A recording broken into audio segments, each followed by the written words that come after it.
And it's a new month and time for another edition of TechPlus. So welcome to the month of March and also welcome to another TechPlus. Kaine, how's it, man? It's going well. Back at it again, hey? Wow. How do we get here now? I don't know. It moves so quickly. I feel like the year should still be in January. Is it just me? It's March already. Where did March even come from? I know, exactly. And I mean, now, before you know it, summer's over. Now it's autumn, leaves are falling. I feel it getting a little bit darker, a little bit earlier. It is, yeah. I can feel that. There's a bit nippy at night, early morning. But I'm going to enjoy the heat while we have it for another, 4 months? And then it's kind of... Not even gone. 3. We can dream, eh? Yeah, and then it's time for a bit of winter action. And Easter also just around the corner. Oh yes, that's always so exciting. So close, yeah. Jeez, man. So where are your shades this week? Oh, the Ray-Bans. Yes. This week, I've decided not to be wearing them today. I was wearing them flat out yesterday, which is actually someone's birthday. And what a cool little gadget to have. Anyone who doesn't know, we're talking about the Meta Ray-Bans, the ones that have the cameras in them. And wow, it's actually super cool because, I'm not a kind of guy who goes around taking a lot of photos very often. I don't find myself doing that, even though I think I should because I always feel like I don't have enough photos. But now that I've had the Ray-Bans, I find that, you go to a special occasion and when you get home, you have like 15, 20 photos and like 5 or 10 videos of the occasion. And it was really low effort and low maintenance to capture all of that content. Now, the only downside is you don't have like a selfie shot of yourself or anything like that. Yeah. But it's still super cool to just be able to record your environment. I mean, I think some of the coolest photos that I think I get every single time without fail is the classic holding something that you're drinking in your hand and just taking a photo. It just always looks good. Yeah. No matter where you are, it just looks great. Oh, yes. First person perspective gives a great sense of what that was like, So Yeah. I'm very happy with that. I mean, the other thing that is just super cool is the speakers on it. You really wouldn't expect it, but having the glasses and being able to listen to music, I think I've every time I've worn them, imagine every time you put glasses on, you can just listen to music softly enough that no one else can hear, softly enough that you don't have any difficulty hearing your surroundings, but still cool enough to kind of imitate having a radio on somewhere or something like that, just loud enough so that there's a vibe around. And that's also really, really cool. And the sound is just so good. It literally sounds great. And then taking phone calls. This is maybe one of the things that's a bit weird. When you have a pair of glasses that can take a phone call, you answer the phone, but everyone around you has no idea you're on a phone call. There's actually nothing to suggest that you are on a phone call in any way. You're just literally standing probably with your arms to your side or in your pockets and talking to yourself with a pair of glasses on. That's what you look like. So. Kaine, are you okay there, hey? So you get a couple, side glances and people don't really know what's going on. The other day I was actually on a phone call with the glasses on. And while I'm on the phone call, someone just comes up to me and starts talking to me. That's the problem. That's the problem with these things. And I didn't have the heart to be like, listen, I'm on a phone call. So whoever I was on a phone call with, it's got to sit for 2.5 minutes listening to me to having a few short minutes of short convo, So that was quite funny. That's also another problem in 2024, hey? You know what is new in 2024 that I don't think I saw in 2023 is I always heard about Spar and coming out with their, delivery service. But being here now, I didn't really see, anything. And the other day I saw those Spar cars, those little 3-wheelers. Spar to you or something? Yes, it's called Spar to you. These little guys are so cool. So Spar has a fleet of them, 65 little mini 3-wheeler electric vehicles that deliver goods through their online delivery service and use a combination of grid and solar power to charge them. So omni-channel executive at Spar Group told My Broadband that the retailer spent 6.2 million rand establishing the Spar to You fleet and plans to expand it further. Of its 65 electric vehicles, 52 are City Buzz 2 scooters with swappable lithium-ion battery packs that charge to full in 3 hours. That's pretty cool. The retailer also has 12 three-wheelers and 1 city van servicing Spar to You customers. They also said the company is considering multiple electric vehicle types, from scooters to trucks, to evaluate their viability for use across several services that Spar2U will offer in the future. So the range, what is the range of these little electric Spar scooters that look like tuk-tuks? Apparently they can go about 100 kilometers on a single charge, and the City Buzz 2 scooters get up to 80 kilometers on a single charge. So you're talking about 80 to 100 kilometers on a single charge. That's not too bad. You're going to struggle to, I mean, in Narsna, you're going to struggle to use that getting from like A to B a few times. And the coolest thing is these swappable batteries let the driver just come back, swap the battery out, and be on his way again, and it will be fully charged in 50-50.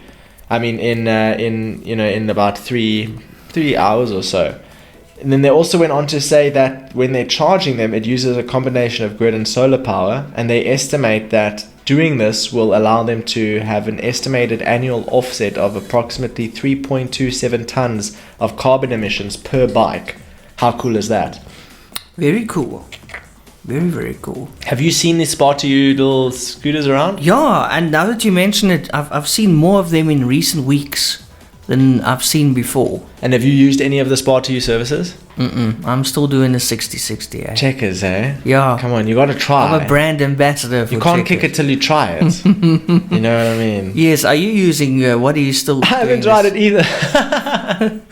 But I should, hey? Yeah, I should. yeah. I mean, I use Woolies Dash, funny enough, often. Hey, that's quite fancy, eh? They do run a tight ship here in this area, I must say. Really, when you really order cool. from Woolies, do you get a Rolls Royce pulling up with your shop? No, but you do get really cool brown paper bags, which is like a bit of a different experience. I must say, they consume the most amount of space when you're trying to throw them away. And you feel bad for throwing them away. Funny enough, you feel worse throwing plastic away, so I guess it's not that bad. But those bags take up quite an amount of space, which is quite funny. Then, here's a bit of bad news. You have fiber now, hey? Oh, yes. Are you enjoying it? Yes, I am, hey, but it's not flawless. No. You know, I thought, hey, I've got fiber, it will never go down. Never, No, ever. That's a pipe dream. Yeah, and it doesn't exist, hey. No, you can't have... No one can be online permanently, otherwise no one would appreciate it, eh? Yeah, it's true. No, there has to be some downtime sometimes, you know. So apparently as of April 1st, 2024, OpenServe has announced that they're going to be upping their prices. Now, for anyone who doesn't know, whether you're AfriHost or even, Narsna On or whatever, you're probably working alongside OpenServe, to get access. So I think OpenServe increases its prices on ISPs, and ISPs in turn increase prices on customers. So that they saw obviously with something like Access, which is another ISP, they've basically told customers that their prices are going to be increasing. RSA Web has confirmed to My Broadband that they also received communication from OpenServe about the price increases. Cool Ideas, which is another ISP, also said it'll be sending its updated OpenServe pricing on Friday, March 1st, which was a day ago. RSA Web said it is also in the process of communicating the changes to existing customers and updating its advertised pricing. And OpenServe's annual price adjustment for the FTTH are typically implemented in April, coinciding with the start of their financial year. So it's not like completely uncommon, but you might, as a consumer, expect to see some slight price changes. Funny enough, it looks like I was looking at the price bracket that I'm on, and it looks like I'm already at that price bracket. So I wonder if I'm going to be going higher. No, you probably won't go higher. But would you pay more? I will pay good money for fiber, yes. Especially if you can keep it always on. And get me close to that gigabyte per second, please. Do I need it? No. Do I want it? Yes. What will I do with it? Nothing. But to have it will be nice. Just to know that it's there. Yeah. Nobody, having a super powerful car is nice, but no one's driving at top speed every day. You know what I mean? That's actually a very good point. It's just there when you need it. Mm-hmm. What do you need it for? Who knows? I don't know who knows to download something any bigger than that, in a short period of time. Imagine that. I need to download this quick or else, something bad's going to happen. What could it be? How many situations like that exist? Other than maybe the food being cold or something. Yeah. Next up, we have Telkom's real ADSL numbers. Because I wanted to ask you, what were you using before your fiber? Then I was using wireless internet. Okay, how was your little experience with dishes. Pretty good. Sometimes it would go down when it's raining. So it was a little bit weather dependent. Yeah, because That's of that the beam- satellite, the beam. beam thingy, yeah. I got And you. then before that, the good old ADSL. ADSL. Yeah. Did you? What was the? Could you remember what the first internet speed is you ever got? On AD, I think it must have been DSL dial-up at the time. I'm Yeah, but I was so proud of it, eh? It was like 1 or 2. sure. Really, I remember it. I remember clearly sitting in A 2 meg line. Oh, I've got a 2 meg line, yeah. Don't mess. Yeah. Don't mess with the 2 megas. And you know, it was so bad at one stage when my brother uploaded something, then I couldn't use the internet. Because when there was an upload happening, then download speed would also go down. It was like 2 megs. Were capable of handling a 2 meg download, but if you dare upload like even half a meg speed per second, it just absolutely decimates the rest of the line. Yeah, upload, definitely just upload. It consumed the whole line. So then your downloads or streaming would just start buffering because somebody's uploading a video or something. I was not happy about that. When I used to make a lot of YouTube videos, I would have to sit and upload my video to YouTube. And it was during that 2 megasecond time frame, So Yes, I how would long sit did there. that take? Oh my word! Sometimes 6, 8, 10 hours. 12 And you sat there hours. watching, No, you definitely found something to keep you busy. But you know what would be the worst? and then it Sometimes- fails. Sometimes load shedding would come around, Oh, no. and the whole upload's messed up. But then I remember I went and stayed at Teeson Island, and they had the Vodacom fiber on the beach. Ooh. And I would just go there, and it would literally be it would take me 6 hours or 8 hours or 10 hours at home, or I'd go there to the fiber, and it would take me like 4 minutes. It was such a massive difference, and that just shows you, how much it's changed. And I mean, when we take a look at this next, Telkom and their ADSL numbers, apparently they have around 82,000 subscribers using their copper-based DSL at the moment, which is about 920,000 fewer than it had less than a decade ago. So in 10 years, they went from over 920,000 DSL customers to 82,000 DSL customers. And I think in 2016, they just stopped reporting their DSL numbers. And it's like, I understand why It was now. a bit embarrassing. It went from 1 million to 82,000. And I think that's where we're at now. I'm even surprised by the number to hear that we still have 82,000 people in South Africa connected via ADSL. I thought fiber was more predominant by now, but I think these might be under-connected regions. Yeah, I think some of the lines also underground, they just disintegrated it, and then those that were left were stolen, basically. Yeah, sometimes I would go to a friend's house or something like that was still on ADSL, and the line would just be so depreciated and like faulty and packet loss and all these kind of things. But how on earth did we survive, eh? well, we were celebrating how good it was. That's the crazy thing. That is the crazy thing. I still remember telling somebody my upload speed used to be 0.5, now it is 1. Now what is your upload speed? You must have like a 35 up.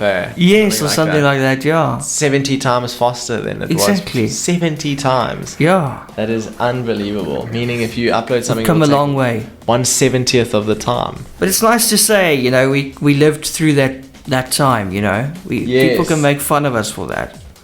Yes, and I mean, have you seen the price of Bitcoin lately? No. Damn. Is it good? We passed the 1 million rand mark. Remember last week or the week before we spoke about how interesting it was that there was such a difference in the amount, like how much the rand is depreciated, so that when Bitcoin hit a much lower USD value than its all-time high, it already passed South Africa's previous like $1 million mark compared to last time. I think there was like a $14,000 difference in the price from like a year and a half, 2 years ago when Bitcoin had its all-time high and hit $1 million, and now. But long story short, now we see Bitcoin prices at 1.2 million rand. And I think what really summarizes it, I mean, if you were one of the lucky people, I remember in like 2020 or 2021, right then when we had COVID like come, and then we saw like that big market slide, I remember seeing Bitcoin at like 30,000 rand a Bitcoin. Which means back then, I wish I bought some, back then, if you had bought a Bitcoin for 30,000 rand, over the last 2 weeks you would have made 200,000 rand. Sure. Just in the last 2 weeks. Wow. Not to mention, you would have made 970,000 Rand on top of that. But in the last 2 weeks, you would have gone from 970,000 Rand profit to 1.2 million Rand profit, which is absolutely crazy. Cool to see crypto flying like that. I wonder where the ceiling is. We'll find out. Yeah. I can definitely think that we're going to see a big sell-off soon. Not gonna call any specific numbers, but usually we see, the better the price gets, the more the people who are wanting to make their profits are kind of tempted to do a big sell. So it wouldn't be out of character this time of the year to see something like that happen. So always be wary. Don't get sucked into the fear of missing out. Dollar cost average and save yourself some money. Then also. We have some other news as well, but I believe we have a music break. Yes, and then Kaine will tell us more. All right, let's do it.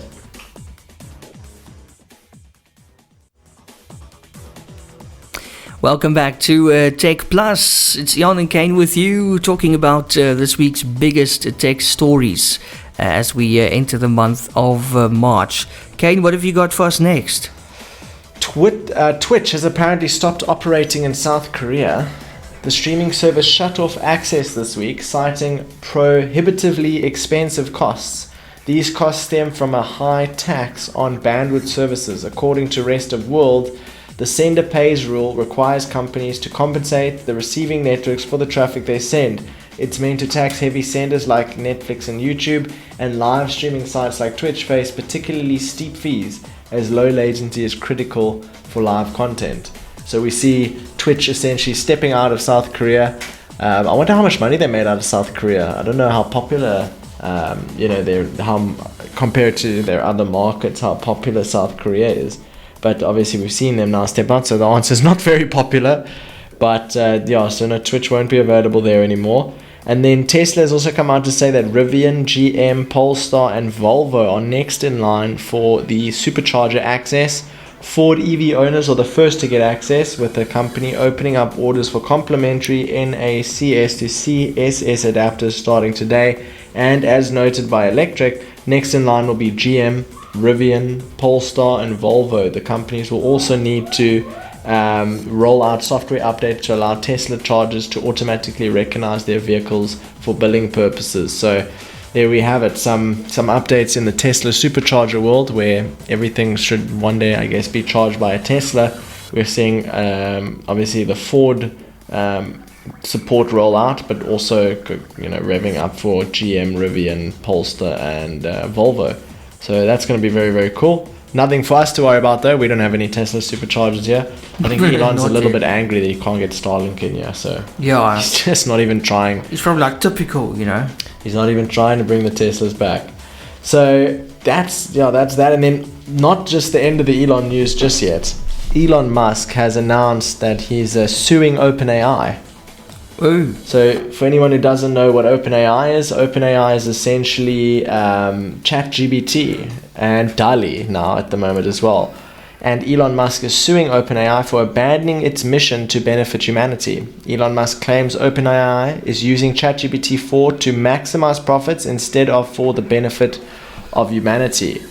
So he's basically suing them and their CEO, Sam Altman, over claims that the pursuit of profit has led the company to abandon its founding mission to develop artificial intelligence technology that will benefit humanity. In a lawsuit filed with the San Francisco court on Thursday, Musk alleged that OpenAI's partnership with Microsoft has transformed the organization into a closed-source de facto subsidiary of Microsoft that's focusing on maximizing profits. Some pretty strong claims coming from Elon over there. According to the lawsuit, such actions constitute a breach of the founding agreement between Musk, who co-founded OpenAI in 2015, but no longer retains a stake in the company. Altman and OpenAI president Greg Brockman, who committed to making the project a non-profit and its technology open source. These violations include keeping the design of OpenAI's GPT-4 model a complete secret, with the suit claiming this decision was primarily driven by commercial considerations, not safety, and that GPT-4's model is now a de facto Microsoft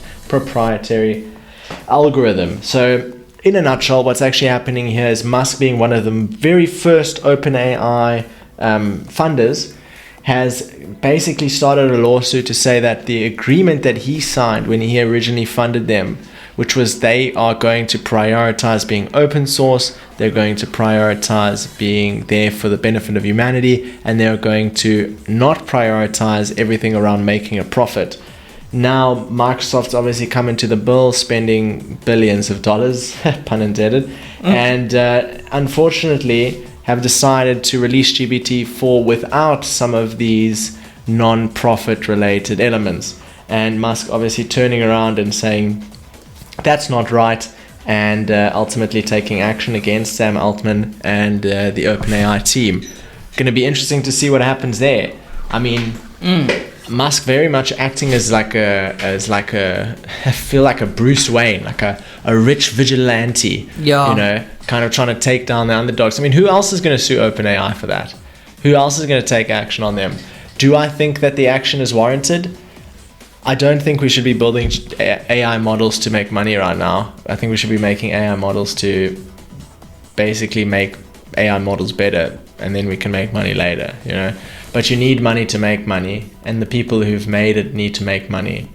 So I do understand some degree of where they're coming from, but unfortunately they do have their hands tied behind their back, as in how they got here was stoting these kind of value propositions. We're open, you know. They literally called themselves Open AI. Open AI, literally not closed AI, but Open AI just released a closed software update. So that's kind of where the anger is coming from there. And I feel like it is somewhat warranted. What do you think? Yeah, no, I think so too. In other news, PlayStation 5's Slim model looks like it might be coming soon. For those of you who don't know, throughout PlayStation's history, you always got the fat version. They used to literally call it the PHAT version. I remember. And the slim version. So you could go to the store and you could get, I think it only started on PlayStation 2s. I don't remember PlayStation 1 Slim. But you used to have a fat PlayStation 2. It literally was called FHAT, and it was like this big chunky PlayStation 2. And then came the PlayStation 2 Slim, which is like a thin dude. And anybody who had that would remember it. It almost felt like that's the one that broke more. I feel like the thicker one was like a better, more robust system. Yeah. And then we had the PlayStation 3, and then the PlayStation 3 Slim, the PlayStation 4, the PlayStation 4 Pro, and then the PlayStation 4 Slim. So when PlayStation 4 came out, that's where we saw the first ever PlayStation Pro, where there was not only just the PlayStation and the number, but the PlayStation number and the word Pro, which meant it was even better. And then we got the slim version of that, and then we got PlayStation 5. We haven't got the PlayStation 5 Pro yet. I don't know how expensive that's going to be, considering the PlayStation 5 starts at an entire flipping arm and leg. So I don't know if people are going to be willing to give their other arm and their other leg, but very expensive. And I'm sure we'll see the PlayStation Slim coming out. So that's basically what the news is talking about here. And when the PlayStation Slim comes out, obviously people are excited because it looks kind of better, and it's kind of lighter, and it's thinner, and it's low body. But then also there's some performance enhancements there as well. Sometimes they come with a little bit of spec updates. If they previously were X size, now they're Y size in terms of hard drive space. So very cool to see PlayStation still pushing updates to the PlayStation 5. In fact, the PlayStation 3 recently just got a performance update. The PlayStation 3, I think, came out in 2006. Wow. And they still deliver security updates and 2006. I'm surprised, I mean, Windows wouldn't update a system that old. No ways. Or support a system that old anymore. That's I think if you start Windows XP right now, it turns itself off. You know, I think it just says I don't recognize the world I'm in. No, this PC's too good for something's wrong, it's stolen. It's government property. You know? Sure, yeah. And then Gemini. Do you know what Gemini is? Well, not the star sign. Okay, so there's a star sign called Gemini. There's a crypto exchange called Gemini. Ah, yes. Yeah, you mentioned it before. I remember. Yes, and it was made by the Winklevoss twins. Oh, yes. Who also made Facebook. Facebook, yes. Yes. So Facebook came out. Obviously, the Winklevoss twins had hired Mark Zuckerberg. That's how the whole story started. Mark Zuckerberg ended up making Facebook, making a lot of money, and got the credit. Yep, got the credit. But the Winklevoss twins walked away with $100 million, which I think is small in comparison to what the company is now, of course. Yeah. But they walked away with $100 million. And one of the next things that they did in the public eye, they did some other things, but nothing quite as big, as they started a crypto exchange called Gemini. And yeah, this is where it starts turning the other direction. So the crypto firm Gemini has now been ordered to pay over $1 billion back to its customers in settlement. So around 200,000 Gemini earned customers will get their funds returned as part of a settlement reached with New York's financial regulator. The cryptocurrency exchange Gemini has promised to return $1.1 billion to its customers as part of a settlement it reached with the New York Department of Financial Services, or NYDFS. Gemini will also have to pay $37 million to the NYDFS for significant failures that threatened the safety and soundness of the company. The NYDFS claims Gemini, which is owned by twins Tyler and Cameron Winklevoss, had compliance management and internal audit issues when it came to managing its Earn program introduced in 2021. Gemini's Earn program let customers loan their cryptocurrency to the crypto brokerage Genesis Global Capital while receiving interest. So they faced a little bit of trouble there. They have to now pay those customers back who took part in that. But wow, I mean, not easy to just pull out $1 billion and pay it to someone. And I feel like the Winklevoss twins seem to kind of keep getting in these kind of situations. I don't know. Maybe it's just me. Can't seem to stay out of the limelight. And then in some other news as well, the Leap Day, right? That actually broke EA Sports' WRC. So the game started crashing for players on Xbox and PlayStation shortly after launch. And it's all because of the 29th day of the year. Obviously, when they made the game, they didn't prepare for 29th of February. So their big solution to all the gamers having trouble was they tweeted and said, please change the date of your consoles to tomorrow. To the 1st of March. To fix the issue. Oh my gosh. So the thing was like, where am I? So on the 29th of February, no one could play this EA Sports World Rally Championship game. And it was because it didn't know how to handle there being a 29th of February 2024. Wow. I always find that's just quite funny. It is, hey? That's just absolutely hilarious. And do we have a music break? Absolutely. And then we're coming back with more tech news. Welcome back to TechPlus. It's time again for us to discuss the week's biggest tech stories. We've now entered the final stretch for this week. Here's Kaine with more. So apparently Spotify has come out with a new feature. Do you know about it? I did not know about this until I read about it today. Enlighten me. Apparently it's called, and I'm going to quote this, it's called Song Psychic. Oh. It's like a magic 8-ball that answers your questions with music. Okay, that's pretty. So that's random. pretty cool. Remember Songs in Real Life? Do you remember that series on YouTube that went quite viral? Songs in Real Life? Ring any bells? It was kind of like people would live like they would go about their normal day and randomly they would bust out into song, and it would coincide with whatever they were doing. You know, so someone would ask them a question and they would respond in song. It was kind of like a musical. Yeah. It was a YouTube series called Songs in Real Life. I should watch it. And it was super duper popular. But Spotify obviously coming out, so you can go to this thing and you can ask it a question and it will browse through its vast media library and answer you in song.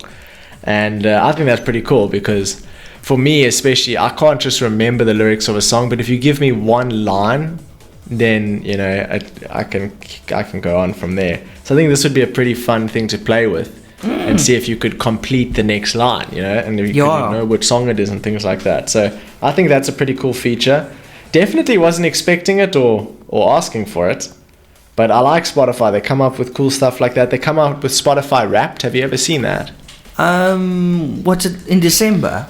Yeah, so at the end of a year, they come out with like a Spotify Wrapped, which wraps up all your most frequently listened music. So you can listen back to all your most listened to music.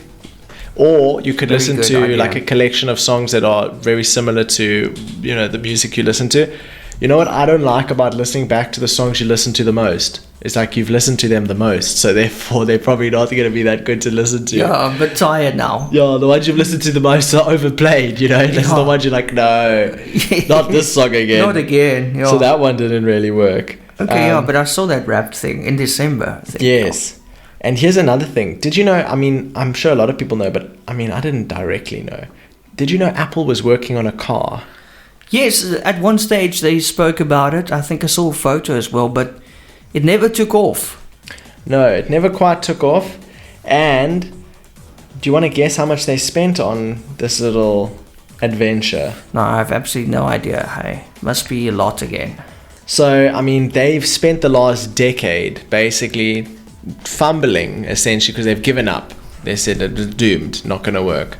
But they spent the last decade trying to build a car, an Apple car, which I think if they had come right, despite it being incredibly challenging to come out with your own car as presented and demonstrated by Elon Musk, they ended up spending $10 billion on this little venture. Sure. Which has been ultimately unfruitful.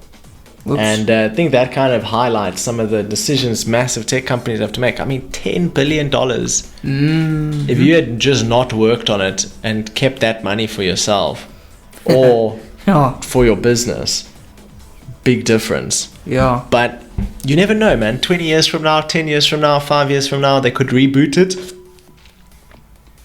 And out comes an Apple car, you know, ready for action. I wonder if it would be called an iCar. No, I hope not. I'm sure it will. An iCar. It must be. It's going to be called it, or like an iDrive or something. Yeah, then you're going to have all these diehard Apple fans, you know, sitting in the office with an iPad and an iMac and an iPhone, now leaving the office to go and get into their iCar with their iCharger. Man, it's crazy. It's absolutely mad. Here's another thing. So apparently Tumblr users are now able to kind of get an idea of how much OpenAI and Midjourney are paying for their data. Do you know what Tumblr is? Yes. Social network. It's like a social network. People share photos. People share information. Is that still going? Yes. So OpenAI and photo generator Midjourney will soon pay to train their AI models using public Tumblr content, according to internal documents reviewed by the site 404 Media. 404 Media has reported that a deal is imminent between Tumblr parent company Automatic, with 2 T's, and the 2 AI giants, but could not specify what types of data would be sold to each company. The deal also reportedly includes the sale of data from WordPress.com, another Automatic property. Posts detailing how user content is used for AI training were published on 27 February on the staff blogs of both Tumblr and WordPress.com. However, the post did not tell users that Automatic was in the talks to sell that data. Now, this is pretty crazy because I feel like, you know, in this case, the people whose data is being sold are kind of victim. Not kind of, they are victims, because when they first joined WordPress, when they first joined Tumblr, I don't think they ever joined with even the knowing, not just the knowledge of, but even the ability to imagine or foresee that the data that they're submitting and providing to Tumblr would eventually be used and sold back to OpenAI and Midjourney, but not just sold as in here's some useful data to advertise to people to make some money, but here's some data on people's work and people's creations so that you can learn how to reproduce that work and those creations without compensation for the original people that made it possible to train that AI. So I do disagree with that. I think that's terrible. I mean, even considering the WordPress element. I mean, WordPress is a site that was the go-to for many people all over the world who are small business owners to basically have a website. So you're basically saying that you're going to train AI on all small businesses, startup websites between 2010 and 2023, basically. You know, that's basically what you're doing. And that's a lot of data. There's a lot of web developers that worked on that. There's a lot of human skill that went into that trainable data. I don't think that training people on that data is wrong. I think that training AI on that data without the consent nor the remuneration for the creators of that data, I think is wrong. And I'm really going to be interested to see how that unfolds and how it develops. Then next up, more updates from Meta. We were talking earlier about the Meta Ray-Ban glasses.